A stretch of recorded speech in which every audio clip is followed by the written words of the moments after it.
Tre shtetas rusë dhe një ukrainas u akuzuan së dyshuar për rëzimin e një avionit linjës ajrore malajziane me rreth 300 vetë në bord në vitin 2014. Rezultati është pjesë e një hetimi ndërkombëtar.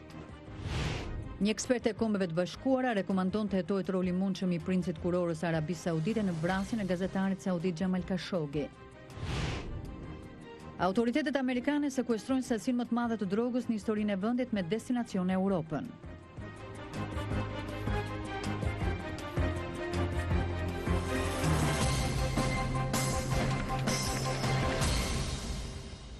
Mirëmbrëma dhe mirë se vini në programin e Zërit Amerikës Ditari, unë jam Menada Zaimi. Në këtë emision do të ndiqni, do të flasim rreth momenteve të forta tensionit në disa qytete të Shqipërisë, ku opozita ka nën kontroll bashkit, mbështetës së saj janë grumbulluar rreth mjediseve ku janë vendosur komisionet zonale të administrimit të zgjedhjeve duke kërkuar ndërprerje të procesit. Në një deklarat, OSBE-ja nga ana tjetër ka dënuar sot sulmet e dhunshme kundër organeve përgjegjëse për organizimin e zgjedhjeve në disa bashki. Nga ana tjetër, presidenti Ilir Meta në një letër drejtuar zyrës së OSBE-Odirit thotë se nëse këmbgulet për zhvilluar zgjedhjet në 30 qershor, ato do të ishin të pavlefshme pasi do të binin ndesh me dekretin e nxjerrë prej tij. Do të kemi dhe një analizë mbi situatën në Shqipëri dhe propozimet e ekspertëve për të tejkaluar krizën. Qëndroni me ne.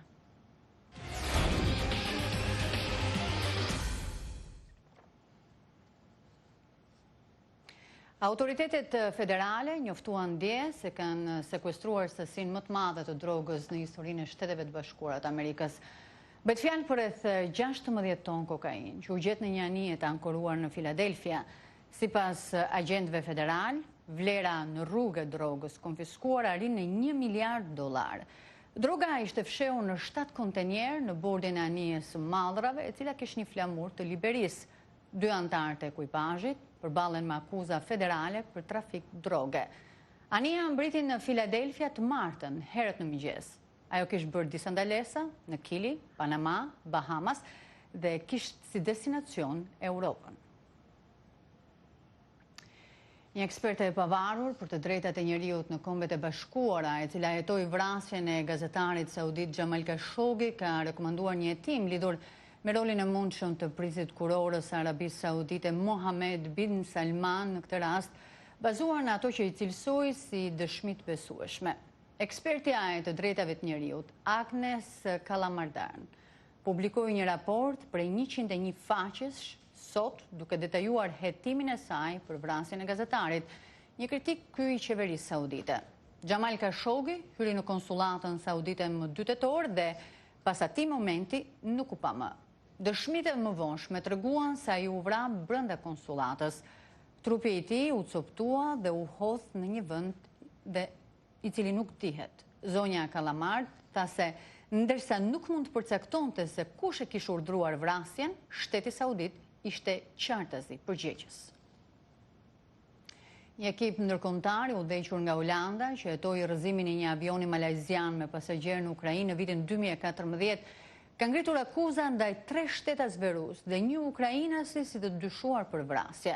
Sot, kryeprokurori holandez Fred Wensberkenbeke tha në një konferencë shtypi në Hagë se veprimet e të dyshuarve quan rrëzimin me raketë e avionit MH17. Ai shtoi se edhe pse nuk e kanë shtypur vetë butonin, ekziston dyshimi se ata kanë bashkëpunuar ngushtë për posedimin e raketës që rrëzoi avionin.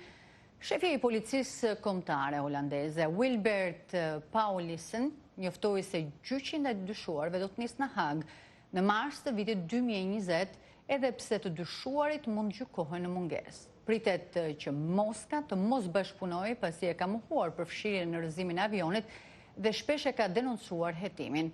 Avioni i cili ishte nisur nga Amsterdami për në Kuala Lumpur u qëllua me një raketë ruse më 17 korrik të vitit 2014 dhe sipas saj u vran 289 pasagjerë përfshirë këtu ekuipazhin në bord. Në Shtetet e Bashkuara, Komisioni Juridik i Dhomës Përfaqësuesve po zhvilloi sot një seancë dëgjimore me dyert të mbyllura me ish drejtoren e komunikimit të shtëpisë së bardhë Hope Hicks. Kjo është hera e parë që ligjvënësit marrin në pyetje një person të rrethit ngushtë të presidentit Trump që prej publikimit të raportit të prokurorit posaçëm Robert Mueller në muajin prill. Është e paqartë se sa informacion të ri do të ofrojë Hope Hicks. Ajo ka bashkëpunuar gjërësisht me hetimin e zotit Müller lidhur me ndërthyrjen ruse në zgjedhje. Një avokat i Shtëpisë së Bardhë, i pranishëm gjatë seancës dëgjimore, pritet ta ndalojë atë që t'i përgjigjet disa pyetjeve. Në një letër dërguar të martën, kryetarit komisionit, Jerry Nadler, avokati i Shtëpisë së Bardhë, shkruante se zoti Trump e kishte udhëzuar zonjën Hicks që të mos i përgjigjej pyetjeve në lidhje me periudhën e shërbimit të saj si këshilltare e lartë e presidentit. Demokratët kanë argumentuar se përgjigjet e zonjës Hicks nuk mbrohen nga imuniteti apo privilegji ekzekutiv, sidomos pas bashkëpunimit të saj me zotin Müller. Presidenti Donald Trump, i cili nisi zyrtarisht fushatën për zgjedhje, thotë se autoritetet amerikane të emigracionit do të fillojnë deportimin e miliona emigrantëve pa dokumenta. Raymond Taylor, disa analistë pohojnë se kërcënimet e tij nuk janë gjë tjetër përveç se pjesë e retorikës së nxehtë të fushatës, por për miliona njerëz mesazhi i tij është një paralajmërim serioz. Duke nisur zyrtarisht fushatën, presidenti Trump u bëri jehon disa temave të njohura. Ne besojmë se vendi ynë duhet jetë vend i shenjtë për qytetarët që respektojnë ligjin, jo për të huaj kriminal. Përpara kësaj, ai publikoi një numër komentesh në Twitter, ku paralajmëronte se autoritetet e emigracionit do të kryejnë dëbime masive, duke filluar nga java e ardhshme. Një operacion i tillë do të kërkonte qindra apo mijëra agentë dhe personel ligjzbatues, të cilët qysh tani përballen me një vëllim të madh pune. Analistët thonë se qeverisë duhen më shumë njerëz dhe mjete. Mendoj se gjëja e parë është se qeveria duhet të ketë kapacitetin, aftësinë dhe burimet për të zbatuar ligjin. Me fjalë të tjera, jepini fund krizës në kufi, pastaj siguroni që autoritetet jenë në gjendje të bëjnë punën në brendësi të vendit.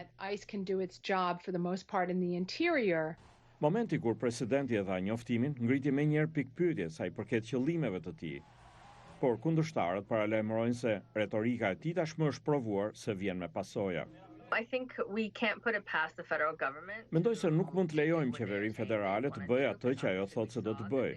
Ne pamë se si ata nuk i ndryshuan planet për ndarjen e familjeve në kufi, dhe siç e dini, sado që kjo rezultoi diçka e tmerrshme, nuk i pengoi ata ta zbatonin.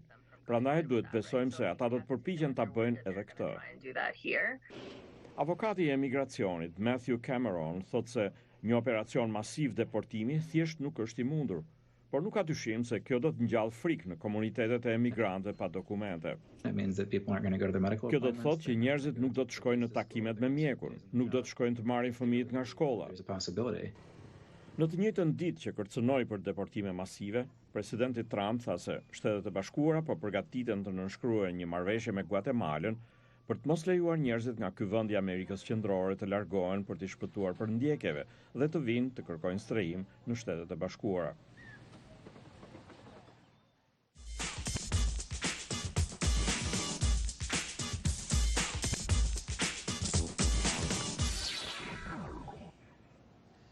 Në Shqipëri, bashkitë e drejtuara nga opozita, mbështetësit e kësaj të fundit u grumbulluan përpara disa komisioneve zonale të zgjedhjeve duke kërkuar largimin e materialeve zgjedhore. Në disa qytete u regjistruan përplasje të dhunshme me policinë. Dishni për më shumë korrespondentin ton në Tiranë, Armand Mero. Momente të forta tensioni pati sot gjatë ditës në shumë qytete të Shqipërisë. Opozita ka kontrollin e bashkive. Shtetet të saj janë grumbulluar pranë mjediseve ku janë vendosur komisione zonale të administrimit të zgjedhjeve, duke kërkuar ndërprerjen e procesit. Situata ka kaluar në përballje me policinë e Kamës.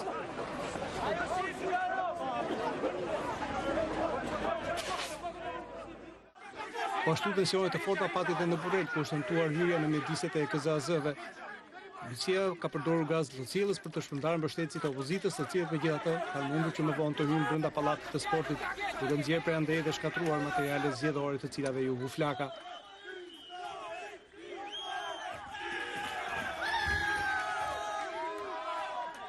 Pamje të ngjashme pati edhe në Kukës apo Veklos.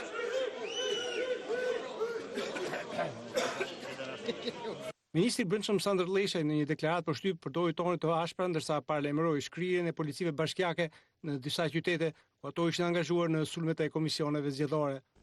U bëj thirrje punonjësve publik që mos marrin mbi vete barrat e rënda ligjore duke kryer krime elektorale të dënueshme nga kodi penal, për llogari të një grushti njerëzish që për interesat e tyre dhe hallet e tyre me drejtësinë duan të marrin peng zgjedhjet për të dëmtuar rrugën europiane të Shqipërisë. Qeveria do të marrë masat menjëhershme që në pajtim me ligjin të shkrijë disa strukturat policive bashkiake që kanë dalë haptazi jashtë misionit tyre dhe janë shndruar faktikisht në një rrezik publik. Askush nuk do të tolerohet. Ndoshta kjo mund të jetë pak, por edhe shumë e sigurt. Kryeministri Rama paralajmëroi masa të reja në kodin penal të vendit. 5 deri në 10 vjet do të ndalojmë daljen e shtetit atyre që dënohen për krime elektorale me kod penal. Nesër. Në një reagim të saj, Partia Demokratike akuzoi kryeministrin për pushtetin personal dhe për pasurinë e tij të palishme. Edi Rama po tregon se është i gatshëm të verë zjarrin Shqipërisë, të nxjisë konfliktin civil dhe vllavrasje me shqiptarëve. Për Zërin Amerikës, Armand Mero, Tiranë. OSBE-ja tha se dënon me forcë sulme të dhunshme kundër organeve përgjegjëse për organizimin e zgjedhjeve në disa bashki të Shqipërisë. Në një deklaratë, prania e OSBE-s në Tiranë tha sot se të gjitha proceset politike dhe administrative duhet të zhvillohen në përputhje me parimet e shtetit ligjor. OSBE-ja u bëri thirrje autoriteteve shqiptare të hetojnë dhe të ndjekin penalisht përgjegjësit e dhunës. Ndërkaq, presidenti Ilir Meta në një letër drejtuar zyrës së OSBE-u deri thotë se nëse qeveria këmbgul për të zhvilluar zgjedhjet në 30 qershor, ato do të ishin të pavlefshme, pasi do të binin ndesh me dekretin e nxjerrë prej tij që e anulon këtë datë zgjedhjesh. Zoti Meta thotë se ky dekret që socialistët në fuqi e quajnë të pavlefshëm ka fuqi ligjore dhe duhet zbatohet. Ai thotë gjithashtu në letër se përpjekjet e kryeministrit Edi Rama për të mos e përfillur dekretin janë të paligjshme dhe e përkeqësojnë krizën në Shqipëri. Në Tiranë, studiues të jetës politike thonë se partitë politike me krizën e fundit përsëri po i vendosin interesat partijake mbi interesat kombëtare. Ata propozojnë rrugdalje nga situata nisur nga përvojat e krizave të shpeshta politike në vend. Më shumë, ishte korrespondentin ton Iliriana Golli. Të dy palët po ajsarojnë gjendjen qëllimisht, thotë studiusi i çështjeve politike, profesor doktor Roland Lami. Opozita me ndjekësit e vet të pamundsoi votime në 30 qershor, ndërsa socialistët me forcat policore të kryejnë votime me detyrim në fund të muajit. Nëse vazhdohet kështu, përplasjet fizike në 30 qershor janë të pashmangshme dhe pasojat do të jenë afatgjata, thotë ai. Sistemi po shkron drejt një sistemi monopartiak. Dhe kjo besoj unë është një kthim jo mbrapa, por një kthim i cili rikuperimi i saj do të kërkojë shumë vite më pas për tu rregulluar.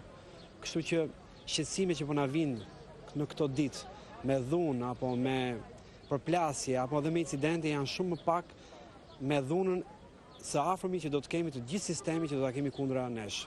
Në këtë pikë ka vend për alarm.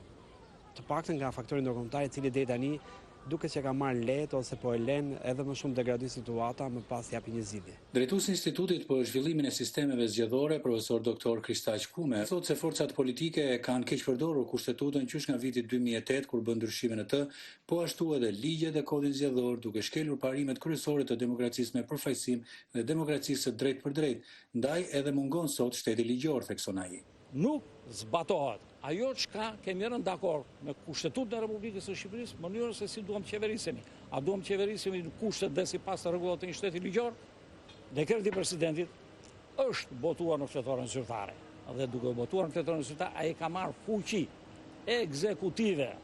Në qoftë se i qëndrojmë parimit të veprimit të shtetit ligjor, askush nuk duhet të anashkaloj këtë situatë ligjore që ne kemi, për më shumë t'i kundërvjedh kësaj situate ligjore. Bashkë me përvojën e gjatë qysh nga viti 97, kur ai ishte kryetari i Komisionit Qendror të Zgjedhjeve në situatë krize, zoti Kume propozoi një platformë për zgjidhjen e krizës aktuale, e cila nëse shtyhet përpara me kokëforci, mund të sjellë pasoja më të rënda se sa ato të vitit 97, thotë ai.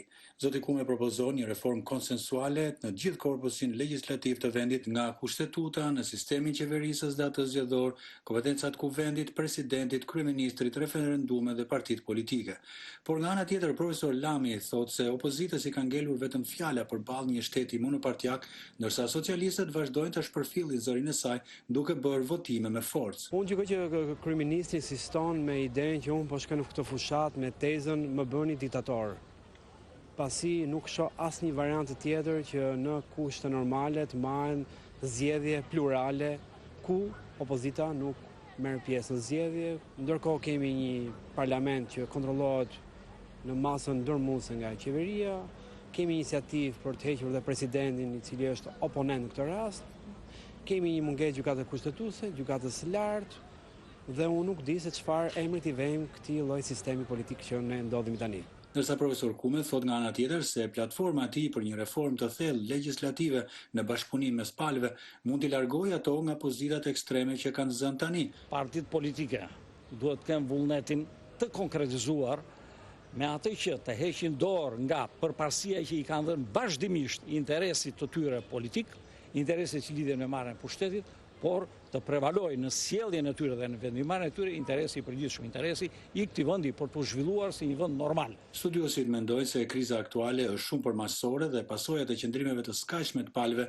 mund të jenë të rënda dhe të paparashikueshme si në aspektin njerëzor, ashtu dhe në atë demokratik dhe shtetëror. Për Zërin e Amerikës, Iliriana Golli, Tiranë. Kryetari i Partisë Demokratike të Kosovës, Kadri Veseli, një herësh kryetari i parlamentit, tha sot se u ka kërkuar anëtarëve të partisë së tij, ndaj të cilëve ka akt akuza për korrupsion, të largohen nga detyra. Ai e bëri të ditur këtë vendim në një konferencë për gazetarët, pak ditë pas rizgjedhjes në krye të Partisë Demokratike të Kosovës, që është pjesë e qeverisë. Pas rizgjedhjes, ai ishte zotuar se do të luftonte me vendosmëri korrupsionin. Së pari, po fillojmë me veten. E pastaj këtë standard do të ashtrim në çdo segment. Sot jam para jush për të dëshmuar se jemi të vendosur në këtë betejë. Duke treguar për kushtimin tim dhe vizionin si kryetari i Partisë Demokratike të Kosovës, kam vendosur që të emëruarit politik nga radhët e Partisë Demokratike të Kosovës në institucionet publike të Kosovës, të cilët kanë akt akuza që ndërlidhen me dyshime për keqpërdorim të pozitës zyrtare, korrupsion ose nepotizëm, ti lirojnë funksionet me njëherë. Veseli tha gjithashtu se partia e tij nuk do të kandidojë në të ardhmen persona ndaj të cilëve janë ngritur akuza zyrtare të lidhura me dyshime për keqpërdorim të pozitës zyrtare, korrupsion ose nepotizëm në asnjë pozitë publike dhe as nuk do të mbështes kandidatë të tillë që mund propozohen nga partitë e tjera. Ai u bëri thirrje dhe të zgjedhurve në struktura drejtuese të partisë së tij që të pezullojnë pozitat e tyre deri në akt gjykimet përfundimtare. Kjo është hera e parë që një parti politike në Kosovë vendoset të largojë nga institucionet e vendit zyrtarët e vet me akt akuzat ngritura, aktualisht ministri i inovacionit Besim Beqaj, zëvendës ministri i Ministrisë Mbrojtjes Agim Çeku dhe këshilltari i Kadri Veselit Njazi Kureziu janë zyrtarë që mbajnë pozita në institucionet e Kosovës, ndaj të cilëve pritet të fillojë një proces gjyqësor në rast përgjimesh që u bë i njohur si rasti Pronto për shkak të përdorimit të kësaj fjale gjatë bisedave të përgjuara. Kosova vazhdon të kritikohet për mungesë vullnetit për të luftuar korrupsionin, ndërsa ambasadorët perëndimor në Kosovë kanë shtuar kritikat kohët e fundit në institucioneve të vendit për emërimet e zyrtarëve të dënuar për krime lufte dhe me akt akuza të ngritura në gjykatë.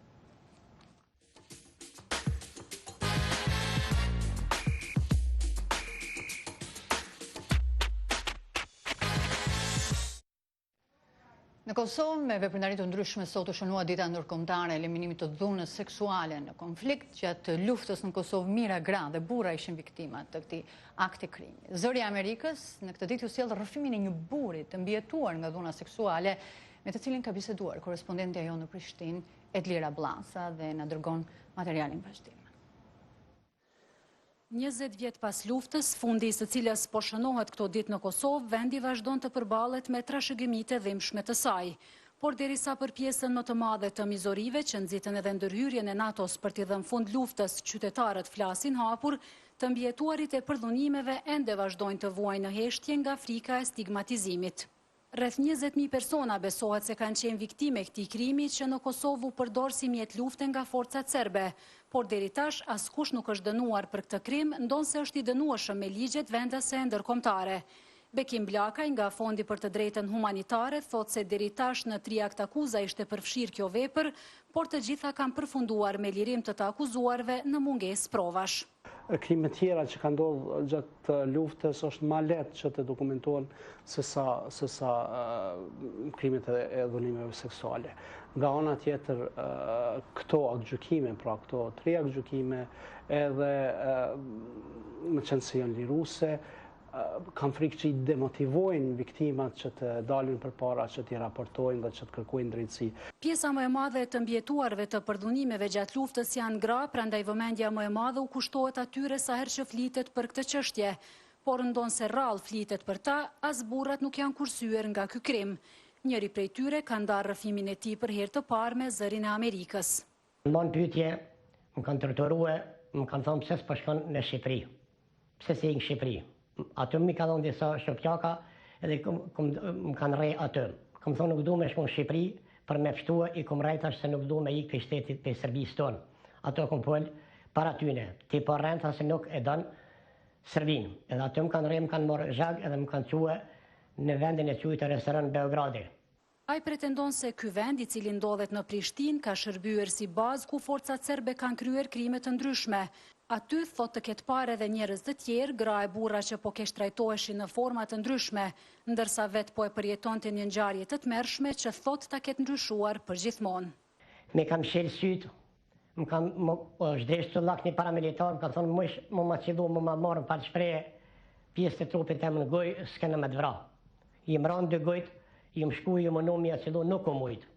Edhe aty më kanë reja pet, edhe njeri për tyni ka unë kolegit vetë në gjuhën serbe. Mi kanë desh për në tëllët edhe më ka thonë, zavërë Shqiposo ka koti znash antice. Ka qenë kjo emën, a ka qenë pseudonimi luftës tina, apo ka qenë emën, apo mbi emën i vërtet, unë nuk e di. Aty mi kanë desh për në tëllët, aty më ka dhënuar paramilitari, ma ka qitë dhe sprej në zërë trash edhe më ka dhënuar. Dënimi i dhunuesit, thot ai, do të ishte një çlirim shpirtëror. Unë e besojnë ato fort, për një ditë që bashkia ndërkombëtare do të bën presion edhe kriminalët të sillen para drejtësisë. Unë e des nuk ka rrej dhunuesin që më ka dhunuar. Kur njët nuk ka rrej. Ftyrën e tij, shenjën e tij që ka pas pe këty dektene këtu në ballë të shpym. Feride Rushiti nga Qendra e Kosovës për rehabilitimin e viktimave të torturës thot se aktualisht 20 burra trajtohen në këtë qendër. Gratë zakonisht e mbajnë të mbyllur në familje, po kanë dëshirë të shprehen me psikologun, apo punojës social, apo mjekun, apo ginekologun organizat dhe arrin të ndajnë përvojat e tyre. Për burrat kjo është pak më e vështirë. Është më e vështirë për faktin që pritjet shoqërore të burrit janë krejt më ndryshe. Mosndëshkimi i këtyre krimeve lidhet me disa arsye. Të mbjetuarit e dhunës seksuale ngurojnë të flasin apo të japin dëshminë e tyre, por edhe kur e bëjnë një gjë të tillë, siç bëri për herë të parë publikisht Vasfije Krasniqi Gudman, drejtësia duket vështirë e arritshme. Prokuroria e posaçme e Kosovës pas rrëfimit të zonjës Krasniqi Gudman kishte filluar hetimet në përpjekje për ta rihapur rastin, por nuk kishte pasur sukses me që nuk ishte arritur të gjente bazë ligjore për të bërë një gjë të tillë. Shumica e kryerësve të këtyre krimeve jetojnë në Serbi, e cila nuk e njeh shtetësinë e Kosovës dhe rrjedhimisht nuk ka marrëveshje ekstradimi me të. Në anën tjetër në Kosovë deri tash nuk kanë qenë të mundshme dënimet në mungesë, gjë që ka ndryshuar së fundmi me kodin e ri penal, duke shtuar shpresën se kryerësit e krimeve gjatë luftës në Kosovë do të dënohen në mungesë dhe eventualisht të arrestohen nëse kalojnë kufirin e ndonjë shteti me të cilin Kosova ka marrëveshje. Por zoti Blakaj thot se dënimet në mungesë nuk janë zgjidhje për krimet e luftës në Kosovë. Palja kosovare duhet të insistoj që në dialogun me Serbin të gjenden 2 tema, çështja e personave të zhdukun, pra zbardhja e fatit të personave të zhdukur dhe bashkëpunimi juridik mes Kosovës dhe Serbisë për ndjekjen penale të atyre që kanë kryer krime, pra të insistoj me ngulje. Autoritetet të kritikuara shpesh se kanë dështuar të ofrojnë drejtësi për këta të mbjetuar, kanë ndërmarrë disa hapa në përpjekje për të lehtësuar sadopak jetën e tyre. Në shkurt të vitit 2018, autoritetet në Kosovë hapën procesin e verifikimit të statusit të personave të mbjetuar të përdhunimeve gjatë luftës në vend. Minire Begaj nga Komisioni për verifikimin e këtij statusi thot se deri tash 1060 persona kanë aplikuar për këtë status që u ofron një pension prej 230 eurosh. Të aprovora i kemi 395 që javë kemi njoftë të statusin e personat të dhënuar gjatë luftës. Prej tyre kemi një numër që është me interes, ndoshta për shkak se brenda aplikacioneve dhe atyre që ne kemi shqyrtu kemi edhe meshkuj. Deri me tani kemi 9 raste të cilën javë kemi njoftë statusin e personat të dhënuar gjatë luftës. Kosova po shënon sot edhe ditën ndërkombëtare të eliminimit të dhunës seksuale në konflikt me një sër të veprimtarive të ndryshme, siç janë shfaqja e filmave dokumentar apo ekspozitave, përmes të cilave veprimtarët humanitar bëjnë thirrje që zëri i viktimave të dhunës seksuale në luftë të dëgjohet dhe drejtësia të vihet në vend, me që sipas tyre pa një trajtim të duhur të kësaj kategorie të shoqërisë, vendi dhe as rajoni nuk mund të arrijnë paqe të mirëfillt. Për Zërin e Amerikës, Edlira Blaca, Prishtinë.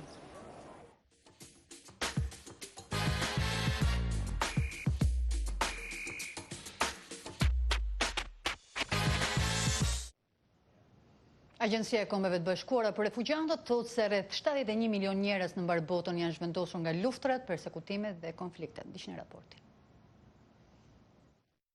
Më shumë se 300.000 njerëz kanë ikur nga dhuna etnike në pjesën verilindore të Republikës Demokratike të Kongos, që nga fillimi i qershorit.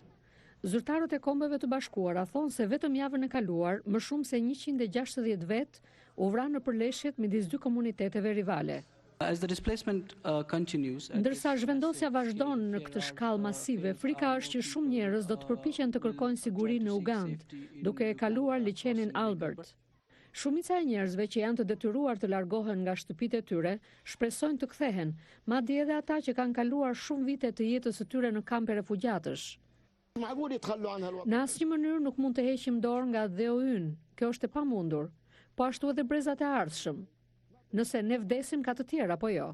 Por numri atyre që kthehen është relativisht i vogël dhe konfliktet e reja, përndjekjet, krimet dhe shkeljet e të drejtave të njerëzit krijojnë valë të reja refugjatësh. Numri aktuali të zhvendosurve në mbar botën është pothuajse i barabartë me popullsinë e Francës. Shumica e tyre janë nga Afganistani, Siria, Sudani i Jugut, Myanmari dhe Somalia. Kur u hedh një sy këtyre vendeve, mund të shohësh se si Afganistani edhe Somalia kanë patur disa herë zhvendosje të njerëzve në mbi 40 vitet e fundit. Ninette Kelly është drejtoresh e zyrës së UNHCR-s në New York. Ajo i tha Zërit Amerikës se përleshjet fisnore në disa vende si Etiopia dhe Kameruni shkaktojnë zhvendosje të vazhdueshme brenda vendit. Por ka edhe disa zhvillime më të reja.